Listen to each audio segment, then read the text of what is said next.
അത്ഭുതങ്ങളായി വാഴുന്നിതാ. ആ പാവം കിളവന്റെ അണ്ടർവെയർ എങ്കിലും ഇവിടെ ബാക്കി വെച്ചിട്ടുണ്ടോ? പിന്നല്ലാണ്ട് എന്റെ പൊന്നാറ് മാമനോട് എനിക്ക് സ്നേഹമില്ലേ? അയ്യോത് ചിന്നേട്ടൻ മാറ്റി വെച്ചായിരുന്നു. ഞാൻ വിചാരിച്ചത് ആവശ്യമുള്ളതാണ്, അതുകൊണ്ട് ഞാനങ്ങ് എടുത്തു വെച്ചു. പാവം പേടിമാമൻ. ജിസു, നീ ഇനി അങ്ങനെ പാവോന്ന് വിളിച്ചാ നീ എന്റെ ശരിക്കുള്ള സ്വഭാവം കാണും. ഒന്നും ഇണ്ടാതിരിക്കോ? ഇന്നലെ രാത്രി ഒരു കണ്ണടച്ചിട്ടില്ല, എനിക്കൊന്ന് ഉറങ്ങണം. പിന്നീട് താങ്കൾ ഇന്നലെ രാത്രി എന്ത് ചെയ്യുകയായിരുന്നു? ഫുൾ ഡേ റെസ്റ്റ് എടുക്കണ്ടെന്ന് ഉറങ്ങാൻ സമയം. ഈ ഗുണ്ട ഹോബി തട്ടിക്കൊണ്ടുവരുന്നതിന് മുമ്പ് നിങ്ങൾ ഒരു കാര്യം ആലോചിക്കണമായിരുന്നു. ഒരു വലിയ അധോലോകത്തിന്റെ രാജാവാണ് ഈ ഗുണ്ട ഹോബി. എന്റെ പട നിങ്ങളെ വെറുതെ വിടുമെന്നാണോ വിചാരിച്ചത്? ഇതിനിപ്പോ എന്ത് പറ്റിയേ? ജനിച്ച് പാൻ എടുത്ത് തലക്കടിച്ചതാ. ഇപ്പൊ ഇങ്ങനെ നീ അവന്റെ വട്ടിനുള്ള മരുന്ന് എടുത്തു വെച്ചായിരുന്നു. എന്റെ ജിന്നേട്ട ഞാൻ പാൻ മാത്രമേ എടുത്തിട്ടുള്ളൂ, എന്നോട് ഇനി ഒന്ന് ചോദിക്കല്ലേ. അല്ല, ജിന്നേട്ട പുറവിലായിരിക്കുന്നെങ്കിൽ വണ്ടി ഓടിക്കുന്നേ.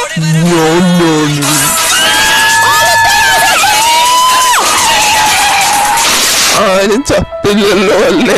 ഈ കാട്ടുമാക്കാനോടാരോ വണ്ടി ഓടിക്കാൻ പറഞ്ഞു. പടുവായേ, താമ്പല്ലോനെ കൊന്നായിരുന്നെങ്കിൽ എന്റെ 8 ഗേൾഫ്രണ്ടിനെ നിങ്ങൾ നോക്കൂ. അതാണ് ഇപ്പൊ വലിയ വിഷയം. ഞാൻ വല്ല ചത്തായിരുന്നെങ്കിൽ എന്റെ ഫുഡ് ആരെഴുതാനെ? ചത്താ മതിയായിരുന്നു. എന്റെ പാൻ ചളങ്ങി പോയ ജിന്നേട്ട. എന്റെ ജിന്നേട്ടൻ ചളങ്ങി പോവോളെ. എന്തായാലും ഇവിടെ വെച്ച് ആക്സിഡന്റ് നടന്നത് നന്നായി. അതെന്താണ്, ഇവിടെയാണോ നിന്റെ ക്ലാസ് പഠിക്കുന്ന സൂസിയുടെ വീട്? അല്ല, ഇവിടെ സൂസിയുടെ ആങ്ങളുടെ വീട്. അങ്ങോട്ട് പോലീസാന്നാ കേട്ട്. എന്നാ പിന്നെ ശരി, നമുക്ക് പോയേക്കാം. ഇവിടെ പൊട്ടന്മാരെ നമ്മുടെ വീടെത്തിന്ന്. വലിയ കുഴപ്പമില്ലല്ലേ? നീ പറഞ്ഞ ശരിയോ? ഒരു കുഴപ്പമില്ല. ഒരു വണ്ടി സാധനമായിട്ടല്ലേ നമ്മൾ വന്നു. ഇപ്പൊ എല്ലാം എന്തി? അതിനെല്ലാം ജൂൺ ബഹിരാകാശത്തോടെ അയച്ചില്ലേ? ഈ വണ്ടിയിൽ ആകെ ബാക്കിയുള്ള പീരുമാന്റെ അണ്ടർവെയറാ. അപ്പൊ കഴിക്കാനൊന്നുമില്ലേ? എനിക്കൊന്നും കിട്ടില്ല. അതിനിപ്പം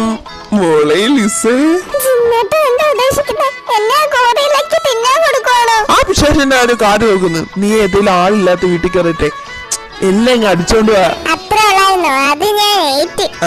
എല്ലാം ഉണ്ടല്ലോ, വെരി ഗുഡ്. അയ്യോ, ഇതെന്താ സാധനം? ഇത് ഏതാടി ഈ കളവി?